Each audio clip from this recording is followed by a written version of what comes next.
मनुष्य अपने जीवन में यदि अभ्युदय चाहता हो, उन्नति चाहता हो,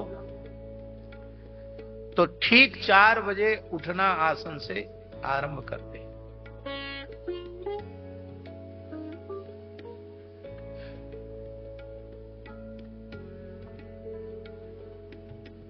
प्रायः सोने वाले लोग रात्रि में 3-4 बजे के बीच एक बार उन्हें लघुशंका लगती है। प्रायः ऐसा होता है, शरीर की प्रक्रिया है। शरीर की अवस्था अधिक होने लग जाती है तो वेग रोकना कठिन होता है, तो लोग जाते लघुशंका, फिर आके लेट जाते। और अवस्था शरीर की अधिक नहीं होती है, कम होती है, वेग रोकने की क्षमता होती है, तो लघुशंका लगी रहती है, फिर भी पड़े रहते हैं, आलस के मारे लघुशंका करने नहीं जाते हैं। लेकिन हमारा ऐसा मानना है, वो लघुशंका का वेग नहीं है, वो प्रकृति का अलार्म है। वो भगवान जगाते हैं कि भाई तुम उठोगे, लघुशंका के लिए उठोगे तो उठ ही जाओ, अब सो मत, अब सोने का समय नहीं है, अब स्नान ध्यान करके भजन में लग जाओ। लेकिन हम ईश्वरीय संदेश को नहीं मानते। आध्यात्मिक उन्नति यदि किसी व्यक्ति को चाहिए तो उसका पहला नियम है ब्रह्म वेला में शय्या त्याग।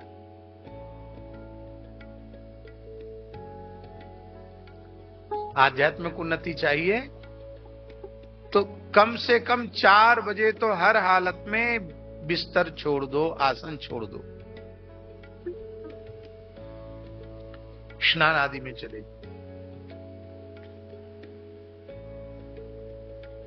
और आगे सुनो, भौतिक सुख समृद्धि भी चाहिए तो भी 4 बजे उठना सीखो।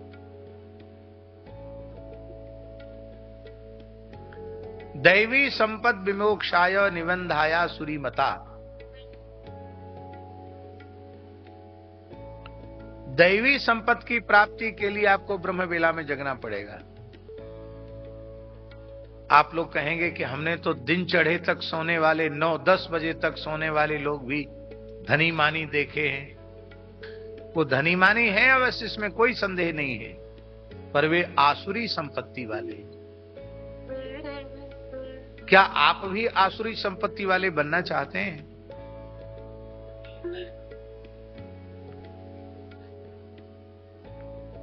सूर्योदय तक सोने की बात बहुत ही खराब है।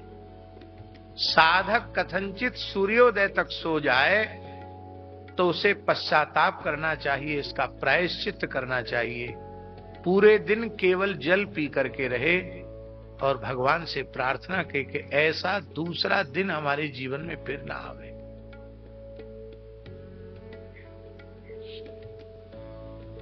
पहले हमारा कुछ समय तक ऐसा नियम था, हमारे निकट वालों में यदि कोई सूर्योदय तक सो गया तो हम उसके कारण भी दिन भर जल पर रहते थे। ऐसा नियम था हमारा, काफी समय तक नियम चला। त्यागी जी को पता है, हमारे पास 5-7 जो लोग रहते हैं उनमें कोई एक व्यक्ति सूर्योदय तक सो गया तो उसके प्रति तो हम कठोरता नहीं करते थे, अपने प्रति कठोरता करते थे। पूरे दिन केवल जल पर रहते थे। इस नियम को पूज्य पथमेड़ा महाराज जी ने हठ पूर्वक छुड़वाया। बोले आप अपने प्रवचन मंच से सिद्धांत की, कल्याण की जो बात कहनी चाहिए वो सब कुछ कह देते हैं। अब कोई माने तो न माने तो उसका प्रभाव आपके चित्त पर नहीं पड़ना चाहिए। आप अपने ऊपर इतना कठोरता करेंगे और फिर कथा भी कहनी है, यात्रा भी करनी है, तो इसका प्रभाव शरीर पर पड़ेगा। इसलिए मेरी आज्ञा है कि इसको छोड़ दो। और जबरदस्ती उन्होंने कुछ पवा दिया तो वो नियम टूट गया।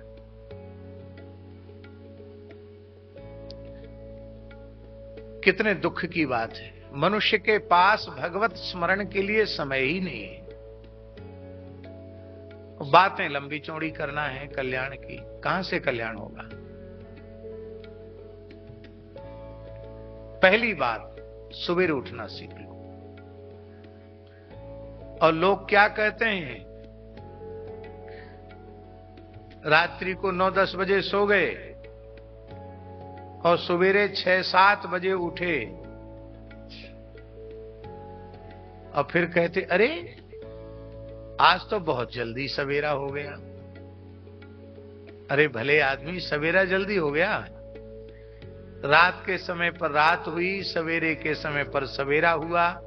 1 मिनट घटती बढ़ती नहीं है काल की सीमा। तुम इतने प्रमादी हो चुके हो कि 7-8 घंटे तक मुर्दे के जैसे बिस्तर पर पड़े रहने पर भी तुम्हारा आलस्य, प्रमाद, तंद्रा दूर नहीं हुई और तुम कहते हो कि आज तो बहुत जल्दी सवेरा हो गया।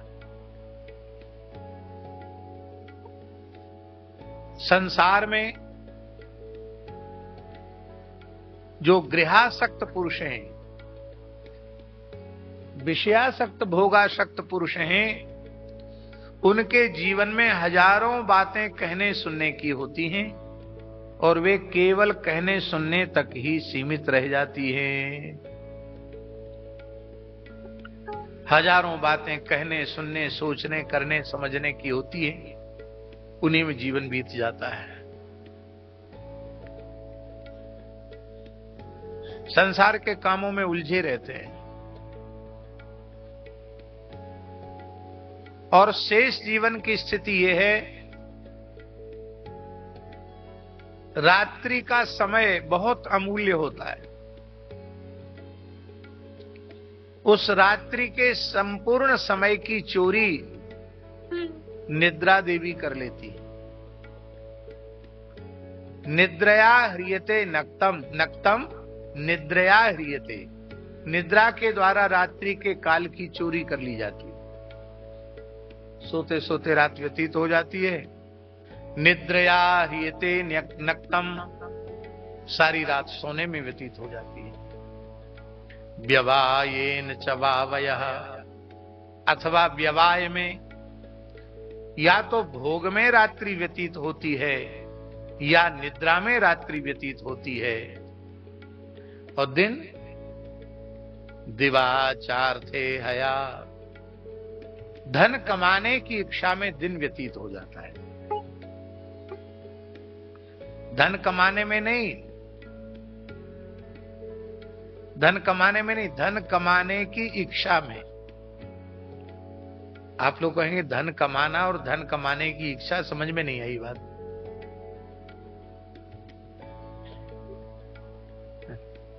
धन प्राप्ति जो होती है वह तो प्रारब्ध के अनुसार होती है।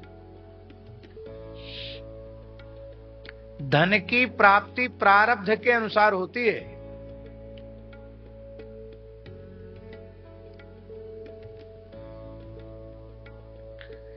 इच्छा से होने लग जाए तो हर व्यक्ति विश्व का प्रथम नंबर का श्रीमंत हो जाएगा। इच्छा से तो नहीं होता। इच्छा से ही होता तो आप लोग यहां क्यों बैठे होते? सब प्रधानमंत्री, राष्ट्रपति बने होते। इच्छा से नहीं होता। प्रारब्ध और प्रारब्ध के अनुकूल पुरुषार्थ।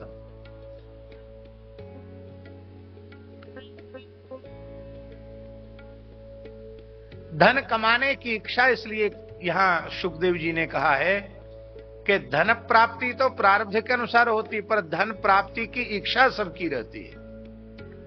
सवेरा होते ही किसान खेत पर चला गया, नौकरी चाकरी वाला अपनी ड्यूटी पर चला गया और व्यवसायी अपने व्यापारिक प्रतिष्ठान की ओर चला गया, दुकानदार दुकान की ओर चला गया। किस लिए? धन कमाने की अभिलाषा में। धन की प्राप्ति प्रारब्ध के अनुसार होती है। बचा खुचा समय कुटुंब भरणेन वा बचा खुचा समय कुटुंब के भरण पोषण में चला जाता है।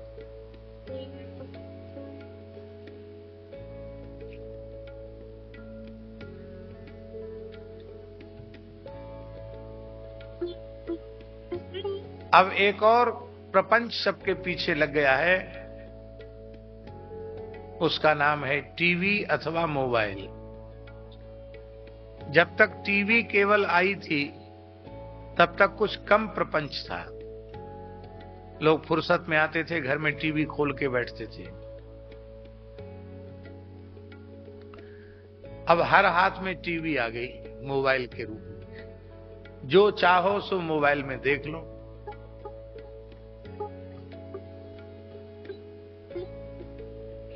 तो अब हम तो जानते नहीं, ये कह रहे हैं विवेक जी कह रहे हैं एआई और आ गया। क्या चीज होती है एआई भगवान जाने, जो भी हो।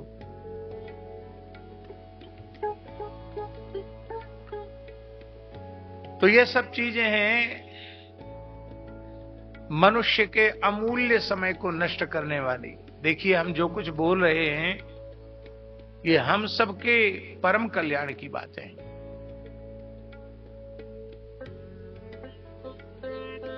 आपने प्रचंड पुरुषार्थ करके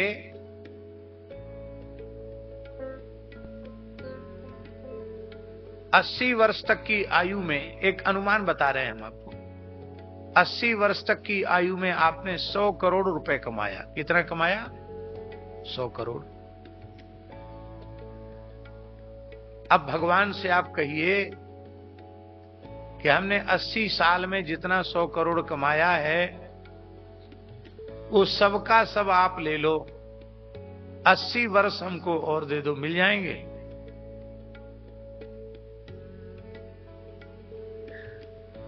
पूरे 80 साल तक की कमाई, 100 करोड़ पूरी कमाई दांव पर लगा दो और कहो कि हमको 80 वर्ष की आयु और दे दी जाए, मिलेगी? चलो चलो ठीक है, 80 वर्ष देने में भगवान कंजूसी करें, 80 महीने की मिलेगी, 80 सप्ताह की मिलेगी। अंत में आप कहेंगे हमारे जीवन के 100 करोड़ जितना हमने कमाए सब ले लो, 8 घंटे की आयु दे दो, मिलेगी? 8 मिनट की मिलेगी? अरे 8 मिनट नहीं, 1 सेकंड की नहीं मिलेगी। इसका मतलब है आपके जीवन का 1 सेकंड जितना, 1 क्षण जितना मूल्यवान है, हजारों करोड़ की संपत्ति उतनी मूल्यवान नहीं है। तीनों लोगों की संपत्ति एक और मनुष्य के जीवन का 1 क्षण एक और। इसलिए मनुष्य को 1 क्षण भी व्यर्थ नहीं गंवाना चाहिए। मान लो कोई व्यक्ति 100 वर्ष तक जिया, आजकल 100 साल तक सब जीते नहीं है, अनुपात 70-80 का ही है, लेकिन चलो 100 मान लो। कोई व्यक्ति 100 वर्ष तक जीवित रहा तो 100 साल में 50 साल तो सोने के निकाल दो। भाई रात का समय निकालना पड़ेगा ना, तो कितने बचे? और 20 साल की उम्र तक तो यही होश नहीं होता कि हम मनुष्य हैं। खेलने कूदने में, इधर उधर में, चमक दमक में 20 साल तक चला जाता है, पता ही नहीं चलता। मनुष्य के पास समय ही नहीं। जिन पूज्य जटिया बाबा का हमने स्मरण किया था, ठाकुर श्री विजय कृष्ण गोस्वामी, उनका मंगलमय जीवन चरित्र आप पढ़िए। उनके शिष्य कुलदानंद ब्रह्मचारी जी के द्वारा लिखा हुआ सद्गुरु संग पढ़िए, आपको पता चलेगा ठाकुर श्री विजय कृष्ण गोस्वामी मुश्किल से आधा घंटे ही विश्राम करते थे। कितना?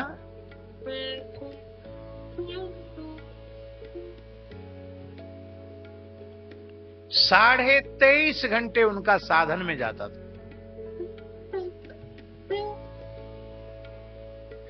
हम रात में भी सोते हैं, दिन में भी सोते हैं, और वो कथा में आते तो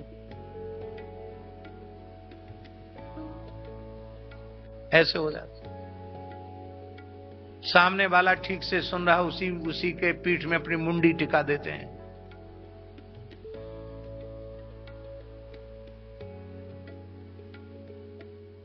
तुलसी पूरव पापते हरि चर्चा न सुहाए। कथा कीर्तन में नींद उन्हीं को आती है जिनके पाप बहुत अधिक प्रबल होते हैं।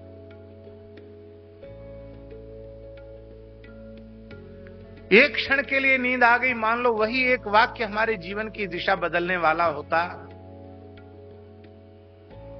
तो हम कितने बड़े घाटे में रहे। हम वंचित रह गए, अपने परिवर्तन से, अपने कल्याण से वंचित रह गए।